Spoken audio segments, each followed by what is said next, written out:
Last year had a viral social media trend having women around the world ask men how often they thought about the Roman Empire. And while there's some disagreement over what the actual average is, the answer seemed to be a lot more than the women expected.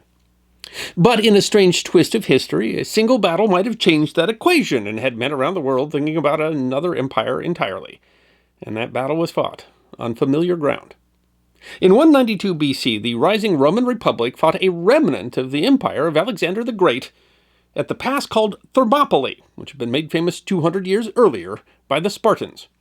And that battle could have changed the course of history. The Rome-Seleucid War deserves to be remembered. The Seleucid Empire was born in the aftermath of the death of Alexander the Great in 323 BC. One of the major successor states forged by Alexander's generals. Seleucus, who founded the empire, had been commander-in-chief of Alexander's famed companion cavalry, and after the death of Perdiccas, regent for Alexander's infant son, Seleucus received Babylonia when the empire was partitioned. The empire grew and shrank in the following century and lost much of its territory during the reign of Seleucus II. Seleucus's younger son, Antiochus III, took the throne in 223 BC and proved himself to be one of the empire's greatest leaders. Antiochus gained a reputation as a brilliant general, fighting in the eastern part of his empire, restoring power over rebellious vassals such as Parthia and the Greco-Bactrian kingdom. According to Polybius, Antiochus even met with the king of the Indians before he returned to the west.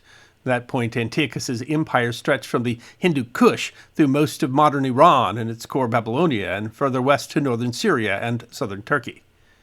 When he returned to Babylon in 205, the situation in the west soon looked ripe for further expansion. Egypt, controlled by the Ptolemaic dynasty, was in turmoil, with revolts breaking out across Egypt and a revolt leader even declaring himself pharaoh. Ptolemy IV died in uncertain circumstances the next year, and his 6-year-old son was declared king. In the chaos, Antiochus allied with the Macedonian king to seize and split all the Ptolemaic possessions outside of Egypt. In the ensuing Fifth Syrian War, Antiochus definitively captured a large part of Syria, Phoenicia, and Palestine, positioning himself well for further expansion into Anatolia, and from there into Greece and Europe. Macedon also sought to take a bite out of the Ptolemaic Empire, attacking Greece and declaring war on Pergamum and Rhodes. Macedon was hardly the superpower it had been under Alexander, but was a serious threat to Greek cities in mainland Greece and Anatolia. Pergamum and Rhodes called on Rome for aid. Rome and Macedon had been in conflict before, fighting an indecisive war with each other during the recently ended Second Punic War. Rome delivered an ultimatum to Philip V that he end the war and pay restitution, fully aware he would not accept. Greek freedom had rested on the balance of powers in the Mediterranean, which was suddenly disappearing, and looked to Rome to rebalance the scales. Over the next 3 years, the Roman coalition battled Macedon in the name of the Greeks, proclaiming freedom for the Greeks. Macedon was defeated and forced to give up large swaths of territory in Greece, Thrace, and Anatolia, and remove any garrisons from Greek cities. The Roman general was present at the Isthmian Games and declared freedom of the Greeks, specifically mentioning multiple people, including the Corinthians, Euboeans, and Thessalians, among others, according to Livy, though many Greek cities and states were unmentioned. Rome positioned herself as defender of Greek freedoms in general and used the proclamation to justify war and diplomacy elsewhere. In 195, Rome fought Sparta, ostensibly on behalf of the freedom of Argos. Antiochus, nominally Philip's ally, maintained friendly relations with Rome during the war. He promised not to send aid to the Macedonians until he had received a Roman embassy, and he had complied with Roman demands that his forces withdraw from Pergamum. Roman sources even called Antiochus amicus populi Romani, a friend of Rome. Several chroniclers claim Rome warned Antiochus not to invade Egypt. But when the Macedonians were forced to withdraw their claims on Greek cities in Anatolia, Antiochus took advantage, capturing them for himself. A number of diplomatic complications soon began to arise. Antiochus quickly sought to capture Ptolemaic possessions in Anatolia, rushing to capture the vulnerable territory before Rome could consider intervening. Several cities, however, held out longer than he had anticipated, and so Antiochus delayed sending messengers to congratulate Rome on her victory over Macedon. When he finally did send it, he did so because he could delay no longer. Delegations from the besieged Greeks were appealing to Rome, too. At the same time, Seleucid forces crossed the Hellespont to land in Thrace, an even greater antagonistic move that placed the Seleucids nearly on Rome's doorstep. Rome's response was swift but diplomatic, as the Senate decided to intervene on behalf of the Ptolemies. The Roman envoys met Antiochus in Thrace and made 3 demands, according to Polybius. They demanded that he withdraw from cities that belonged to Ptolemy, protested that he should withdraw from cities that had once belonged to Macedon, and asked him to leave alone any free Greek cities. Antiochus, however, had his own defenses. He denied the Roman right to interfere with Asian affairs, claimed that he had a historic right to the cities that he had conquered, and they had first been conquered by the first Seleucid king and lost in the intervening years. And besides that, he told them, he had made peace with Ptolemy, who was set to be married to his daughter, Cleopatra. That's Cleopatra I, an ancestor of the later and more famous Cleopatra VII. And that he was happy to proclaim Greek cities free, but that it would be his gift to the cities, and not because of any Roman demands. Around the same time, Hannibal, the feared Carthaginian general defeated at the Battle of Zama, had found himself at home at Antiochus's court. Scholar Ernst Badian summarized the diplomatic results. If Rome wanted war, she would be fighting on behalf of cities that Antiochus was quite willing to declare free. For the settlement of disputes, he was willing to refer to arbitration, and for the return to Ptolemy of cities that Ptolemy apparently did not want back. But Rome could hardly fail to notice Seleucid subterfuge, and were faced with both Seleucid territory in Europe and an Egypt under Seleucid influence. Rome offered her own commitment to peace when she withdrew her troops from Greece. There was, however, a core disagreement between the two powers. To Antiochus, Anatolia was his sphere, and Greece was the buffer zone between him and Rome. But to Rome, Greece was her sphere, and a free Anatolia was the ideal buffer. Both recognized the threat the other posed, but neither was so strong that they could be sure of victory if it came to war. The center of the ensuing conflict began in a Cold War, focused on winning the propaganda war that would secure the support of the Greeks, who might be able to tilt the balance. Over the next few years, the battle was one of diplomacy, and of each side attempting to force the other into the position of being the aggressor. Though neither might have actually wanted war, neither did they want the disadvantage of being seen as the villain. In Rome, a general announced that they would free the Greek cities from Antiochus, as they had the cities from Macedonia, while Antiochus argued that Rome had already essentially taken their freedom, and it was he who would free them. Smaller powers, too, were working for their own goals. The Greek Aetolian League, Pergamum, and Hannibal were all prodding the two powers into a conflict. It was the Aetolian League that would provide the spark. The Aetolians attempted to break Roman rule at several points, but succeeded in the city of Demetrius, overthrowing the pro-Roman faction. Neither side was actually ready for war, though both seemed to think it inevitable. Antiochus had promised a small number of troops to Hannibal for intrigue back in Carthage, until the Aetolian League suddenly invited him to cross into Greece. Demetrius was an important location, a defensible city that would be difficult to retake. Antiochus moved, occupying the city and announcing his intention to free the Greeks from Rome. Rome sent troops to Greece to wage war against Antiochus and those in his empire. Unfortunately for Antiochus, the Aetolians oversold just how interested the Greeks were in his intervention, and they didn't find a welcoming populace. The Aegean League declared war on him, and Macedonia joined the war on Rome's side. Antiochus only had a small force ready when he decided to move and lacked easy access to reinforcements. Antiochus was seriously outnumbered, and his enemies were moving quickly. Instead of withdrawing, he chose to fight, and chose a field where Rome's greater numbers would matter less. He chose the pass at Thermopylae. The combined Macedonian and Roman army pressed the Seleucids, while the Aetolians failed to send significant reinforcements in fear that they would be unable to defend their homes. Antiochus put his men, around 12,000 infantry, 500 cavalry, and 16 war elephants at the pass, while he sent a smaller Aetolian force to garrison several forts that would prevent the Romans from encircling the pass. He occupied the nearest part of the pass, which was around 90 meters wide, reinforcing the existing defenses. He built towers to house mechani, a kind of ancient artillery.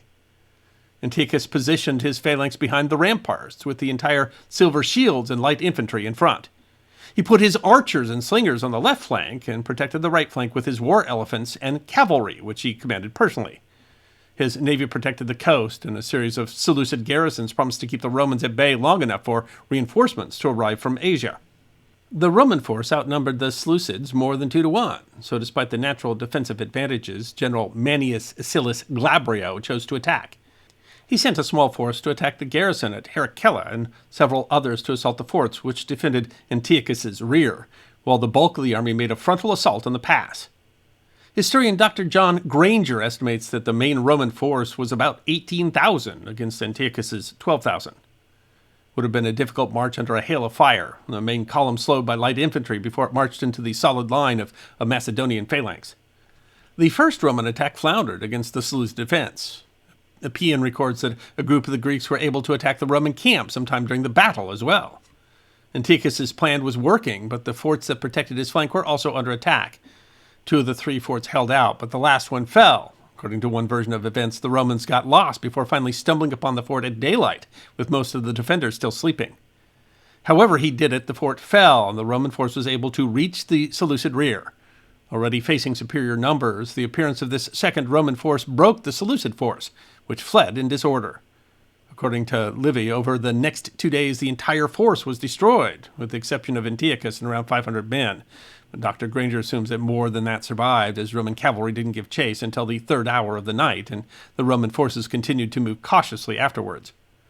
Regardless, the defeat was total. Antiochus first fled to Chalcis, and from there he returned to Asia.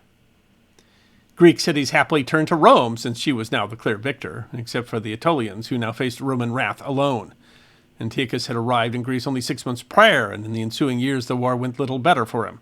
A fleet under Hannibal was defeated at the Battle of Eurymedon, while much of the rest of the fleet was destroyed in a later battle. Roman forces crossed the Hellespont into Anatolia without contest. Antiochus offered peace, but the Romans demanded that Antiochus cede all territory beyond the Taurus Mountains and pay all the Roman war cost. Antiochus instead met the Romans at Magnesia. The Romans had combined forces with a force under Eumenes of Pergamon.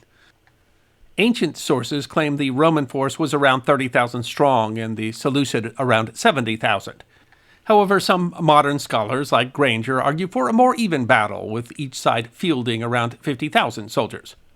The Romans had 16 war elephants to the Seleucid 54, and for several days the two armies maneuvered without engaging before the Roman force committed to an attack. The Roman and Pergamene forces struck the left flank, defeating Seleucid scythed chariots first, and then breaking the disorganized cataphract cavalry behind them. On the right, where Antiochus commanded personally, the battle went very differently, and the Seleucid cataphracts put the Roman infantry to flight, nearly capturing the Roman camp. The decisive action was in the center, where the Seleucid phalanx formed squares, which held even as the left flank collapsed.